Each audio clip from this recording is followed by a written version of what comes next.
тыңдаушылар, бүгінгі зертханалық жұмысымыздың тақырыбы мор және фольгард әдісімен хлоридтерді анықтау. Бұл кезде біз балалар тұндырып титрлеу әдісін жүргіземіз.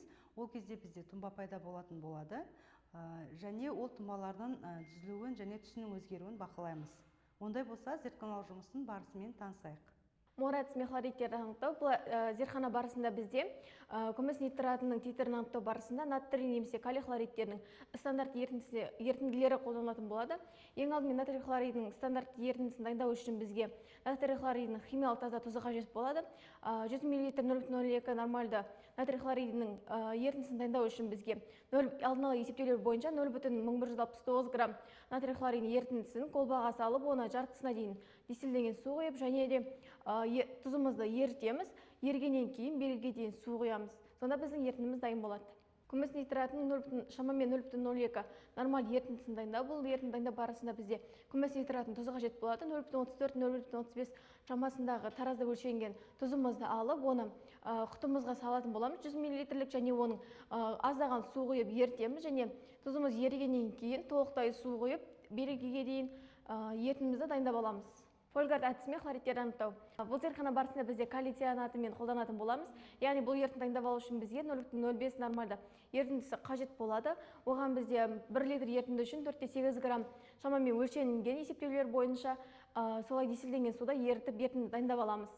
Индикатор дайындау бізде 40 грамм темір аммоний ашудасын алатын боламыз, және оған 60 мл суда ерітеміз, және ерітіндіміз түссізденгенше азот қышқылын қосамыз. Калий цианид ерітіндісін нақты нормальдан анықтау. Бұл жерде бізге 20 мл титрленген күміс нитрат ерітіндісін алатын боламыз. Оған 1 мл индикаторымызды қосамыз, және де 5 мл алты нормальды азот қышқылын қосатын боламыз. Және 50-60 мл суымызды қосамыз. Қызылдау түс пайда болғанша родонит ерітіндісімен индикатормен титрлейміз. Фольгард әдісімен хлоридтерді анықтау. Конус колбаға пипеткамен 10 мл ерітіндімізді аламыз, және оған 5 мл алты нормальды азот қышқылын қосатын боламыз. Және 20 мл, яғни бюреткадағы күміс нитрат ерітіндісін қосамыз 0,05 нормальды. Және де 2 мл нитробензол мен 1 мл индикаторымызды қосамыз. Қызылда қоңыр түс пайда болғанша родонит ерітіндісімен титрлейміз. Зертханамыздың практикалық бөлімін бастасақ, ең алдымен біз күміс нитратының және натрий хлоридінің 0,02 нормальды ерітіндісін дайындап алған болатынбыз. Және де бюреткамызды күміс нитратымен 0,0-ге келтіріп алатын боламыз.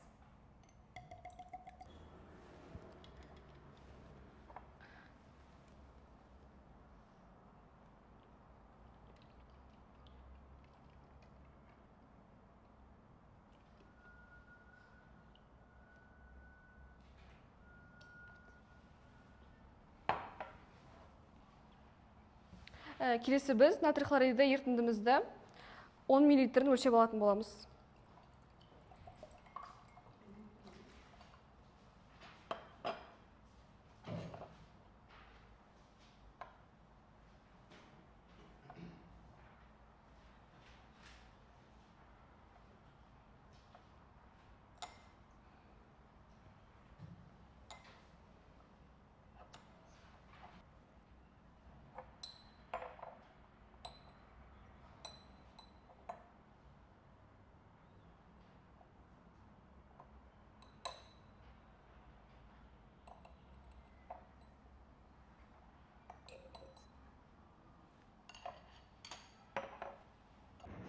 Алынған ерітіндісіне калий хроматының 2-3 тамшысын тамызатын боламыз.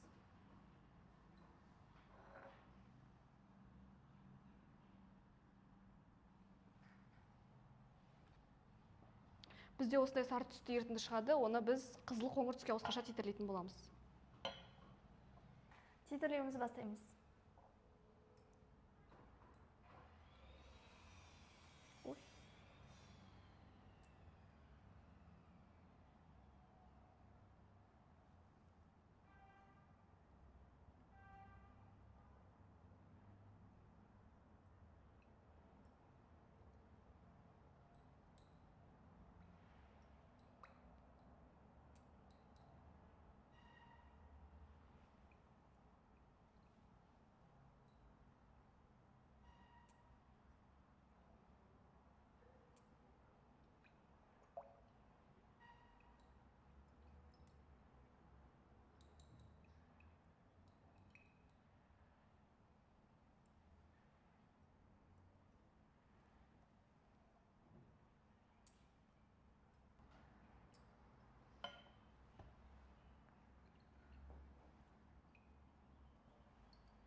Бізде бірінші титрлеуге 11,1 мл көлем кетті. Бізге екінші титрлеуге 11 мл көлем кетті. Үшінші титрлеуімізді бастаймыз. Ол үшін бюджеткамызды 0 теңге келтіріп алатын боламыз.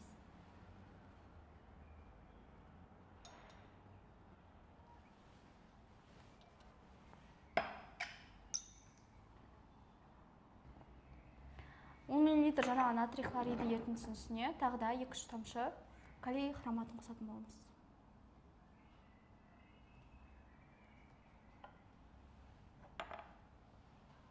Дәл жаңағыдай сарыдан қызыл сары түске ауысқанша титрлейміз.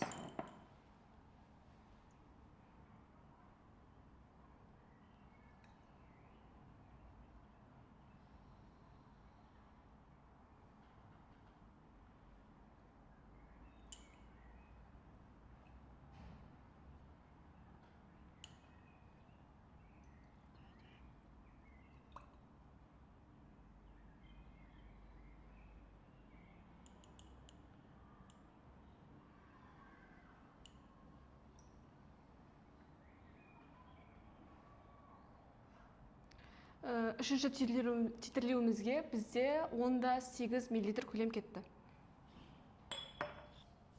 Титрлеуімізді аяқтадық. Бірінші титрлеуге бізде 11,1 мл көлем кетті.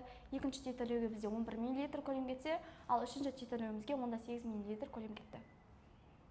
Жүргізілген зертхана бойынша қорытынды есептеулер жүргізейік.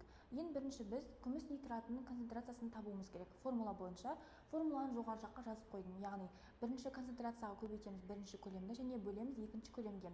Біздегі бірінші көлем 10 мл болса, ал екінші көлеміміз 10,96 мл.